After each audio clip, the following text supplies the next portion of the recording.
তাকে জান্নাতের টিকিট দিছেন আমার হাতে গড়া সাহাবী আবু বকর নামাজে দাঁড়ায় দাঁড়ায় কান্না করে।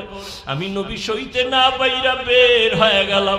আমি আবু বকরকে জিজ্ঞাসা করলাম, আবু বকর আপনি নামাজে দাঁড়াইয়া গভীর রাতে কেন কান্না করতেছেন? আবু বকর বলেন, ইয়া রাসূলুল্লাহ, আল্লাহর আদালতে হাসরের ময়দানে কেমনে দাঁড়াবো এই ভয় আমি নামাজে দাঁড়ায় কাঁদতেছি। নবী বলেন, আবু বকর জান্নাতি সাহাবীদের মধ্যে আপনি প্রথম নম্বরে সুসংবাদ পাইছেন, আবার ভয় কিসের? আবু বকর বলেন, ও নবী, যেই আল্লাহ আমার উপরে খুশি হইয়া জান্নাতের সার্টিফিকেট দিয়েছেন, ওই আল্লাহ যদি বেজার হইয়া আবার সার্টিফিকেট ক্যান্সেল করে দেয়, আমি মাওলার কাছে কি জবাব দিব সেদিন? আপনি যে ভয়ঙ্কর কথা বলছেন ওই হাসরের মাঠের।